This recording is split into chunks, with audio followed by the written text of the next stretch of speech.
வணக்கம் மக்களே. இந்த படத்தை பாருங்கள். நம் பூர்வீகர்கள் பயன்படுத்திய மண்பாண்டத்தில் சமைக்கும் காட்சி. பழைய காலம் பேசுறாங்க என்று நினைக்கிறீர்களா? ஆனால் நவீன ஆராய்ச்சிகள் இன்று மண்பானை சமையலை ஒரு சூப்பர் ஃபுட் ஹேக் என்று சொல்கின்றன. அதிசயமான விஷயம் என்னவென்றால், இந்த எளிய மண்பாண்டம் உணவை சுவையாக்குவது மட்டுமல்ல, நமது ஆரோக்கியத்தையும் சுற்றுச்சூழலையும் பாதுகாக்கிறது. இன்று நாம் இந்த பழமையான கலையின் நவீன அறிவியல் நன்மைகளை ஒவ்வொன்றாக பார்ப்போம். முதல் மற்றும் மிகப்பெரிய நன்மை, மண்பாண்டம் உணவின் சத்துக்களை பாதுகாக்கிறது. நவீன ஸ்டெயின்லெஸ் ஸ்டீல் அல்லது நான்ஸ்டிக் பாத்திரங்கள் அதிக வெப்ப கடத்துத்திறன் ஹை ஹீட் கண்டக்டிவிட்டி கொண்டவை. இதனால் உணவு வேக வைக்கும் போது வைட்டமின்கள் B, C மற்றும் நுண்ணூட்டச்சத்துகள் ஹைட்டோநியூட்ரியன்ஸ் அழிந்து போகின்றன. ஆனால் மண்பாண்டம் நடுத்தர மற்றும் மெதுவாக வெப்பத்தை சீராக விநியோகிக்கிறது. இது சத்துக்களின் இழப்பை 80-90% வரை குறைக்கிறது.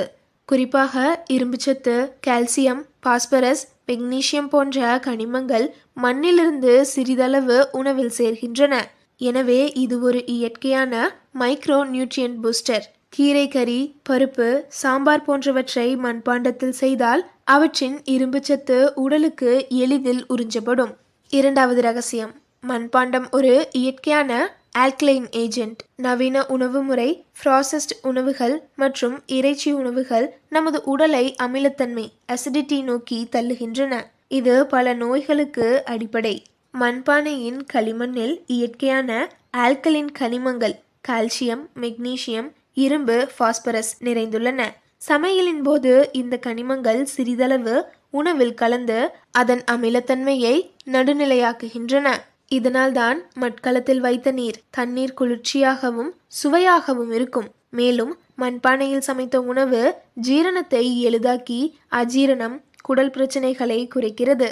மூன்றாவது நன்மை, பணத்தையும் சுவையையும் சேமிக்கும். மண்பாண்டத்தில் எண்ணெய் குறைவாக தேவைப்படும். மண்பானையின் நுண்துளைகள் சமையலின் போது சிறிதளவு ஈரத்தை வெளியேற்ற உள்ளே உணவின் சாறுகளை பாதுகாக்கும். இதனால் உணவு தன்னுடைய இயற்கையான சாரிலேயே சமைந்து அதிக எண்ணெய் தேவைப்படாமல் போகிறது.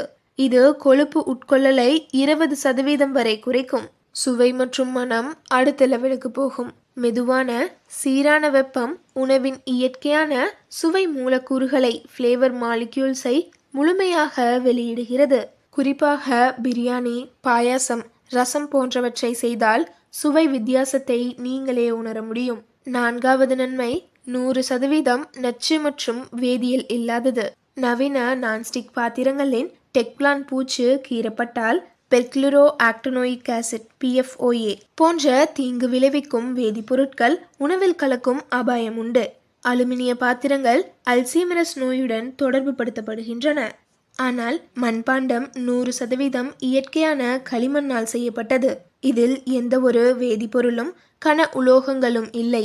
இது சமையலில் கன உலோக மாசுபாடு ஹெவி மெட்டல் கண்டாமினேஷன் பிரச்சனையை முழுமையாக தவிர்க்கிறது.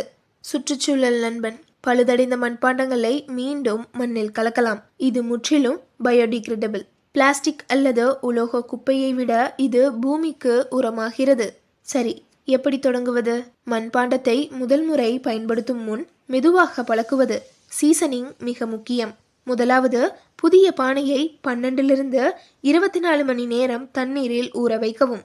இரண்டாவது, பானையில் தயிர் பிசைந்து 2 மணி நேரம் வைத்து பின் கழுவவும். இது துளைகளை அடைக்கும். மூன்றாவது, முதல் சமையல். பால் கொதிக்க வைத்தல் அல்லது அரிசி சாதம் சமைத்தல் போன்ற எளிய சமையலில் தொடங்குங்கள். நான்காவது, நெருப்பு. எப்போதும் குறைந்த முதல் நடுத்தர தீயில் மட்டுமே பயன்படுத்துங்கள். உயர் தீயில் வைக்கக்கூடாது. ஐந்தாவது, கழுவுதல். சோப்பு பயன்படுத்த வேண்டாம். வெதுவெதுப்பான நீரில் மென்மையான துணியால் தேய்த்து கழுவவும். நன்றாக உலர்த்தவும். சுருக்கமாக, மண்பாண்ட சமையல். முதலாவது, சத்துக்களை காக்கும். இரண்டாவது, உடலின் கார அமில சமநிலையை பேணும். மூன்றாவது, எண்ணெய் சேமிக்கும். நான்காவது, சுவையை பெருக்கும். ஐந்தாவது, நச்சுக்கள் இல்லை. ஆறாவது, பூமிக்கு நல்லது. இது ஒரு சமையல் முறை மட்டுமல்ல, ஒரு ஆரோக்கியமான வாழ்க்கை முறை. நவீனத்தின் வேகத்தில் பாரம்பரியத்தின் ஞானத்தை மறக்க வேண்டாம். குறைந்தபட்சம் ஒரு ரசம் அல்லது பால் காய்ச்சுவதை மண்பாண்டத்தில் தொடங்குங்கள். வித்தியாசத்தை உணர்வீர்கள். இந்த வீடியோ உங்களுக்கு பாரம்பரியத்தை நினைவூட்டியிருந்தால் லைக் பண்ணுங்க. இந்த ஞானத்தை அனைவரும் அறிய ஷேர் பண்ணுங்க. இதே போன்ற பாரம்பரிய ஞானம் மற்றும் நவீன அறிவியலை இணைக்கும் உள்ளடக்கத்திற்கு எங்கள் சேனலை சப்ஸ்கிரைப் செய்ய மறக்காதீர்கள். கமெண்ட்ல உங்கள் மண்பாண்ட அனுபவத்தை பகிர்ந்து கொள்ளுங்கள். அடுத்த வீடியோவில் சந்திப்போம். நன்றி, வணக்கம்.